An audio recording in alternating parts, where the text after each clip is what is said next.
مرزائیت کی اس آئینی حیثیت کو واضح کرنا چاہوں گا کہ کیا مرزائیت خدا کے نظام کے تحت اسلامی قانون کے اندر کوئی گنجائش رکھتی ہے کہ اسے اس کی صفوں میں جگہ دی جائے، یا یہ عالمی قوانین کے تحت دنیا کے کسی ملک کے اندر ایک امن پسند شہری کے طور پر رہنے کے قابل ہے یا نہیں ہے؟ اس وقت چونکہ پوری دنیا میں ایک انٹرنیشنل قسم کا یہ مسئلہ بن چکا ہے کہ مرزائیت کے پاؤں میں کہیں بھی کانٹا چبھ جائے تو پوری دنیا کے ہیومن رائٹس جو ہیں وہ درد ذہن میں مبتلا ہو جاتے ہیں، لیکن اس بات کی طرف کوئی نہیں جاتا کہ یہ مرزائیت صرف اسلام اور مسلمانوں کی دشمن نہیں ہے، بلکہ یہ وہ بچھو ہیں جو پیدا ہوتے ہی اپنی ماں کو ڈستے ہیں۔ یہ وہ بدبخت طبقہ ہے جو روئے زمین پر کسی طبقے کا بھی خیرخواہ نہیں ہے۔ اب آئیے، اسلام جو دین ابدیت ہے، اس کے اندر ہم مرزائیت کو کون سی حیثیت دیں؟ دنیا کے ہر کفر کو اٹھا کر دیکھ لیجئے، دنیا کے ہر کفر کی مثال فتنہ مرزائیت کے اندر موجود ہے۔ ہمارے عالمی مجلس تحفظ ختم نبوت کے اکابرین، ہمارے علماء نے جو اس فتنے کا مقابلہ کیا ہے اور اس کی کفر کی سنگینیوں کو سمجھا ہے، اس کی بنیادی وجہ یہ ہے کہ دنیا جہان کا ہر کفر مرزائیت کے اندر موجود ہے۔ مثال کے طور پر مختصراً عرض کرتا ہوں بغیر حوالہ جات کے، اس لیے کہ وقت کم ہے۔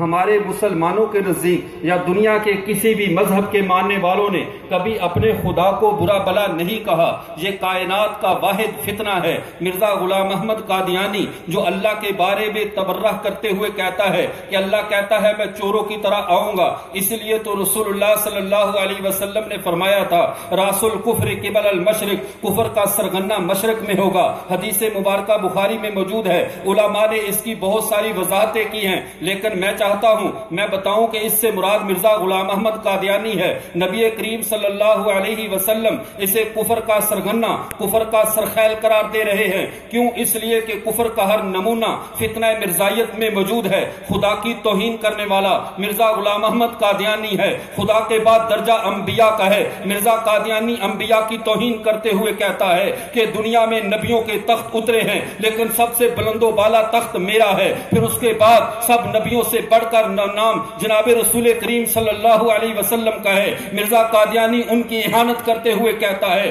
کہ میں محمد عربی صلی اللہ علیہ وسلم سے مراد، محمد سے مراد میں ہوں۔ یہ ہمارے نبی کی توہین ہے۔ اور دنیا یہودیت کے کفر کو دیکھا جائے، یہودیوں نے نبیوں کو قتل کیا ہے، یہ جرم مرزائیت کے اندر موجود ہے۔ مرزا غلام احمد قادیانی کہتا ہے ہمارا وجود دنیا میں دو باتوں کے لیے ہے، ایک شیطان کے قتل کے لیے، ایک نبی حضرت عیسیٰ کے قتل کے لیے۔ قتل پہ قادر یہ کیسے ہوتا؟ لیکن اس قتل کی حرص کی دیکھ کر اللہ کے نبی صلی اللہ علیہ وسلم نے ارشاد فرمایا تھا القاتل والمقتول کلاہما فی النار، قاتل اور مقتول دونوں جہنم میں جائیں گے۔ صحابہ نے پوچھا اما القاتل فما بال المقتول یا رسول اللہ، قاتل کا جہنم میں جانا تو سمجھ میں آتا ہے، مقتول کی کیا وجہ ہے؟ فرمایا انہ کان حریصا علی قتل صاحبی، یہ اپنے دوست کے قتل پہ حریص تھا۔ مرزائیت انبیاء کی قاتل ہے، اس لیے کہ یہ حضرت عیسیٰ کے قتل میں حریص ہے۔ میں یہودیت کا کفر بھی مرزائیت میں موجود ہے، اس لیے اللہ کے نبی نے کہا راس الکفر قبل المشرق، کفر کا سرغنہ مشرق میں ہوگا۔ اس کے بعد آگے چلیے، صحابہ کی عزت اور ناموس کی بات کیجئے۔ مرزائیت صحابہ کی بھی دشمن ہے۔ مرزا قادیانی کہتا ہے ان ابو بکر و عمر رضی اللہ تعالیٰ عنہ کے بارے میں جن کے بارے میں رسول اللہ صلی اللہ علیہ وسلم نے ارشاد فرمایا ابو بکر و عمر منی بمنزلۃ السمع والبصر، ابو بکر میری آنکھ اور کان ہے۔ اس کے بارے میں مرزا قادیانی کہتا ہے یہ تو میرے جوتوں کا تسمہ کھولنے کے بھی قابل نہیں ہے۔ اتنا بڑا کفر دے کر اللہ کے رسول نے فرمایا راس الکفر قبل المشرق، یہ کفر کا سرغنہ مشرق میں ہوگا۔ اہل بیت کی توہین کرتے ہوئے کہتا ہے تم ایک مردہ علی کو روتے ہو، تمہارے درمیان میں زندہ علی موجود ہوں۔ اسی طرح قرآن کی توہین کرتے ہوئے کہتا ہے قرآن پاک گالیوں سے بھرا پڑا ہے۔ یہ حدیث کی توہین کرتے ہوئے کہتا ہے کہ ہم احادیث کے ذخیرے کو ردی کی ٹوکری میں پھینکتے ہیں۔ یہ اجماع امت کی توہین کرتا ہے۔ امت کا اجماع ہے کہ دعوی نبوتی بعد نبینا محمد صلی اللہ علیہ وسلم کفر بالاجماع، امت کا اجماع ہے میرے نبی کے بعد دعوی نبوت کفر ہے۔ مرزا قادیانی کہتا ہے میرا دعویٰ ہے کہ میں نبی اور رسول ہوں۔ اس نے اجماع امت کا انکار کیا، اس لیے اللہ کے نبی نے فرمایا تھا کہ راس الکفر قبل المشرق، کفر کا سرغنہ مشرق میں ہوگا۔ اس کے بعد آگے چلیے، تکفیر مسلم سب سے بڑا جرم ہے۔ ایک مسلمان دوسرے کو کافر کہے۔ رسول اللہ صلی اللہ علیہ وسلم نے فرمایا من قال علی اخیہ یا کافر فقد با بہ احدہما، اگر کسی نے اپنے کسی مسلمان بھائی کو کافر کہا دونوں میں سے ایک ضرور ہوگا، لیکن مرزا قادیانی نے تو پوری امت مسلمہ کو کافر کہا ہے۔ یہ کفر کی 10 وجوہات کی بنیاد پہ مرزا قادیانی اس کا مذہب اس لائق نہیں ہے کہ اسے اسلام کی صفوں میں جگہ دی جائے، یہ کفر کا سرغنہ ہے، کفر کا سرخیل ہے۔ اس کے بعد آگے چلیے، یہاں پہ بعض محدثین اکرام نے، حضرت بنوری رحمہ اللہ نے اور دیگر محدثین نے، امام قرطبی رحمت اللہ علیہ الاستذکار میں فرماتے ہیں کہ یہ حدیث مبارکہ سے راس الکفر سے مراد اہل فارس ہیں۔ شاید میں اپنے قول سے رجوع کر لیتا کہ امام قرطبی کی رائے آ گئی، لیکن مرزا قادیانی نے یہاں بھی رجوع کرنے نہیں دیا۔ مرزا قادیانی نے جب ذخیرہ حدیث میں دیکھا کہ جس بات کو پیغمبر صلی اللہ علیہ وسلم کفر کا سرخیل کہہ رہے ہیں، کفر کا سردار کہہ رہے ہیں، وہ تو فارسی ہوگا، میں تو اس شرف سے محروم رہ گیا۔ مرزا قادیانی نے اعلان کیا، یاد رکھو میں اصل میں فارسی النسل ہوں، کہیں ایسا نہ ہو کہ تم مجھے کفر کا سردار نہ سمجھو، میں کفر کا سردار ہوں، میں فارسی النسل بھی ہوں۔ مرزا قادیانی نے خود تسلیم کر لیا کہ میں کفر کا سرخیل ہوں۔ یہ وہ وجوہات ہیں جن کی بنیاد پر مرزائیت امت مسلمہ کی صفوں میں نہیں ٹھہر سکتی، یہ ابدیت کی صفوں میں نہیں رہ سکتی، یہ ریگولرزم کی صفوں میں نہیں رہ سکتی۔ اب آئیے سیکولرزم کا نظام کیا ہے، ہیومن رائٹس کا نظام کیا ہے۔ 1946 میں امریکی صدر روزویلٹ کی بیوی جمینا روزویلٹ نے امت انسانیت کے لیے قوانین لکھے، انسانی حقوق کے قوانین لکھے۔ یہ چند قوانین تھے، اقوام متحدہ نے اس کے اوپر 53 افراد کی ایک کمیٹی بنائی کہ انسانی قوانین کو مرتب کیا جائے، کہ آیا دنیا کے عالمی چارٹر انسانی حقوق کا ایک چارٹر بنایا جائے۔ جب یہ کیا گیا تو 10 دسمبر 1948 کو اس کمیٹی نے رپورٹ پیش کی، 30 قوانین بیان کیے کہ پوری دنیا ان 30 قوانین کی پابندی کرے گی۔ وہ 30 قوانین کیا ہیں، تفصیل بہت زیادہ، لیکن مختصراً عرض کرتا ہوں، ان 30 میں سے 10 قوانین ایسے ہیں جن میں سے کسی ملک میں ایک قانون کی بھی خلاف ورزی ہو پوری دنیا حرکت میں آ جاتی ہے۔ لیکن یہاں تو پوری دنیا نے تہیہ کر رکھا ہے کہ مرزائیت کے لیے اپنی آنکھوں کو بند رکھنا ہے، ان کا ہر جرم دیکھ کر اوپر پردہ ڈالنا ہے، اپنے ناجائز گناہوں کی طرح اسے چھپانا ہے اور ان کو مظلوم دنیا میں ثابت کرنا ہے۔ لیکن میں چند حوالہ جات پیش کرتا ہوں۔ عالمی چارٹر کا، جس کو ہیومن رائٹس کہا جاتا ہے، اس کا پہلا قانون یہ ہے کہ پوری دنیا میں کسی کو غلام بنا کر نہیں رکھا جائے گا، پوری دنیا میں کسی کو غلام بنا کر نہیں رکھا جائے گا۔ مرزا غلام محمد قادیانی کی سوچ کو دیکھیے، اپنے مریدوں کے نام خط لکھتے ہوئے کہتا ہے خطوط امام بنا میں غلام، یعنی پوری دنیا میری غلام ہے، میں ان کا امام ہوں۔ یہ پہلے قانون کی خلاف ورزی ہے۔ پھر کہتا ہے میرا دنیا میں آنا مسلمانوں کو انگریز کا غلام بنانے کے لیے ہے، جو غلامی کی دعوت دے وہ انسانی حقوق کی خلاف ورزی کر رہا ہے۔ کیا یہ ایسی جنس ہے کہ اسے پاکی مسلمانوں کی صفوں میں اگر جگہ نہیں ملی تو اسے عالمی قوانین کی صفوں میں جگہ دے دی جائے؟ دوسری قانون کی خلاف ورزی دیکھیے، انٹرنیشنل قوانین کی چوتھی شق یہ ہے کہ کسی کو بھی اس کے مذہب کے خلاف، اس کے مفادات اور ملکی قومیت کے خلاف کسی عقیدے کو ماننے پر مجبور نہیں کیا جائے گا، کسی کو اس بات پہ مجبور نہیں کیا جائے گا کہ وہ کسی کی بات کو زبردستی مانے۔ مرزا غلام محمد قادیانی اپنی دعوت کے اوپر لوگوں کو کیسے مجبور کرتا ہے؟ کبھی زلزلوں کی دھمکیاں دیتا ہے، کبھی کہتا ہے آسمان ٹوٹ پڑے گا، زلزلے آئیں گے، چاند کو خسوف اور خسف قمر لاحق ہوگا۔ یہ سارے جرم انسانوں کو ڈرانے کے لیے کرتا ہے، اور جو جرم انسانوں کو ڈرائے یہ انسانی حقوق کے خلاف ہے۔ مرزائیت انسانی حقوق کے خلاف بھی یہ دشمن ہے، یہ اسلام کی بھی مجرم ہے، عالمی دنیا کی بھی مجرم ہے۔ یہ ایسی تیسری جنس ہے جو کسی جنس کے ساتھ بھی مل کر بیٹھنے کے قابل نہیں ہے۔ اس کے بعد آگے چلیے، تیسری خلاف ورزی مرزائیت کی کیا ہے؟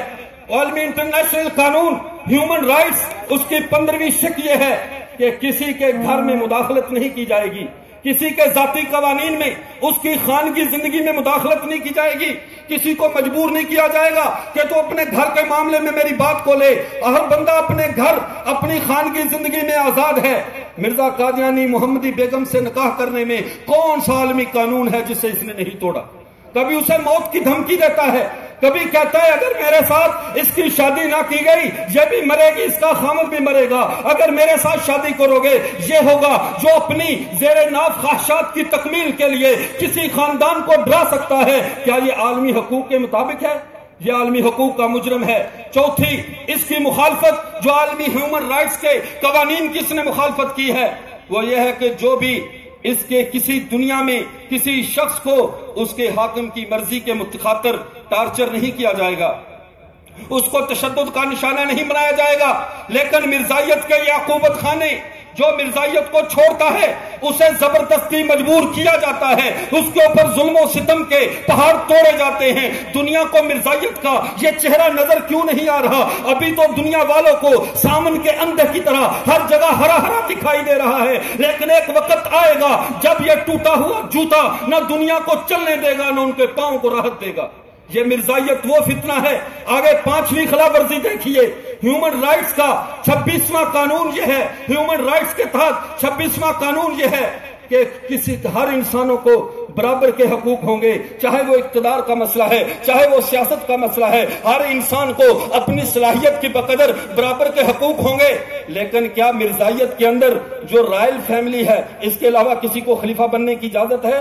مرزا کا خاندان ہی خلافت میں بیٹھتا ہے۔ یہی وجہ ہے کہ مرزائیت 2 حصوں میں بٹ گئی، لاہوری مرزائی علیحدہ ہو گئے، قادیانی مرزائی علیحدہ ہو گئے۔ یہ انسانی حقوق کے اس عالمی چارٹر کی خلاف ورزی ہے۔ میں نے یہ چند حوالے قلت وقت میں عرض کیے۔ مرزائیت آج دنیا کے اندر موجود اس وقت 2 طاقتوں، ایک طاقت اسلام ہے، ایک طاقت ہیومن رائٹس کا قوانین ہے جو انسانیت کے نام پہ دنیا میں متعارف کروائے گئے ہیں۔ دنیا کے تمام مذاہب انسانیت کے بت کے سامنے سجدہ ریز ہو چکے ہیں اور انسانیت کے یہ نام نہاد قوانین مرزائیت کے دفاع میں آ چکے ہیں۔ پوری دنیا کفر مرزائیت کا دفاع کر رہی ہے۔ میں دنیا کفر کو بھی بتاتا ہوں، دنیا اسلام کو بھی بتاتا ہوں، مرزائیت دنیا کی وہ واحد جنس ہے، نہ اسلام کی صفوں میں بیٹھنے کے قابل ہے نہ دنیا کفر کی صفوں میں بیٹھنے کے قابل ہے۔ یہ ہر جگہ صرف مجرم ہیں، ہر جگہ صرف مجرم ہیں۔ اور آخری بات، بعض احباب چاہتے ہیں ہمیں ہر پہلو پہ کام کرنے کا اجر ملے۔ میں نے عرض کیا کہ اگر ہم چاہتے ہیں دین کے تمام شعبوں کے احیاء کا، ہمیں دفاع ناموس رسالت کا، دفاع صحابہ کا، دفاع اہل بیت کا، ناموس قرآن کا، ناموس حدیث کا اور دفاع اجماع کا، امت مسلمہ کی اجتماعی سوچ کے تحفظ کا اگر اجر لینا ہے تو واحد ایک فتنہ ہے مرزا غلام احمد قادیانی کا، یہ مرزائیت کا فتنہ۔ جو بندہ بھی اس محاذ پہ کام کرے گا اللہ تعالیٰ اسے ہر محاذ پہ عمل کرنے کا اجر عطا فرمائیں گے۔ وآخر دعوانا الحمدللہ رب العالمین۔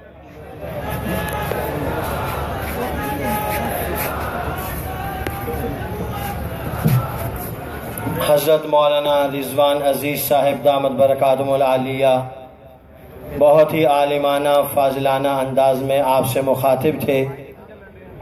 سٹیج پر ہمارے اس وقت خانقاہ بیر شریف کی عظیم روحانی شخصیت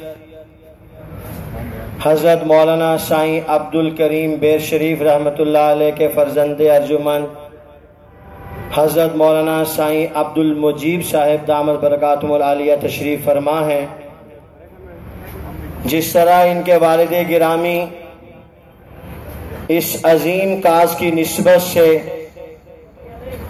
رسول اللہ صلی اللہ علیہ وسلم کی عزت و ناموس اور فتنہ قادیانیت کے استحصال سے متعلق ہمہ وقت فکر مند رہتے تھے، یوں ہی حضرت مولانا سائیں عبد المجیب صاحب دامت برکاتہم العالیہ سندھ کی سرزمین پر خدام ختم نبوت کی سرپرستی فرماتے ہیں۔ پورے سندھ میں جہاں بھی کہیں عالمی مجلس تحفظ ختم نبوت کے زیر اہتمام کانفرنس انعقاد پذیر ہوتی ہے، سائیں کی خدمت میں عریضہ پیش کیا جاتا ہے تو کتنی بھی مصروفیت کیوں نہ ہو، سائیں اپنی ان تمام مصروفیات کو ترک کر کے رسول اللہ صلی اللہ علیہ وسلم کی عزت و ناموس اور عقیدہ ختم نبوت کے تحفظ کے حوالے سے منعقد ہونے والے پروگرام کو ترجیح دیتے ہیں۔ میں اپنی طرف سے اور جماعت عالمی مجلس تحفظ ختم نبوت کی طرف سے ان کا مشکور ہوں کہ وہ بہت دور سے سفر کر کے تشریف لائے، ان کی خدمت میں ملتمس ہوں کہ وہ تشریف لائیں اور آپ حضرات کے سامنے خطاب فرمائیں۔ حضرت مولانا سائیں عبد المجید صاحب دامت برکاتہ العالیہ، نعرہ تکبیر۔ آپ ٹھنڈے ہو گئے ہے نا؟ نعرہ تکبیر سارے پوری زور سے، ابھی تو کل عصر تک کام چلے گا انشاءاللہ۔ نعرہ تکبیر، ہاتھ اٹھا کے نعرہ تکبیر۔ تاجدار ختم نبوت، تاجدار ختم نبوت سائیں عبد الکریم بیر شریف، سائیں عبد المجید بیر شریف، نعرہ تکبیر۔ بھائی جو رفقاء کرام اپنے موبائل کے ذریعے سے تصویر بنا رہے ہیں وہ اپنے موبائل کو آف کریں، سائیں منع فرما رہے ہیں تصویر کا سینہ فرما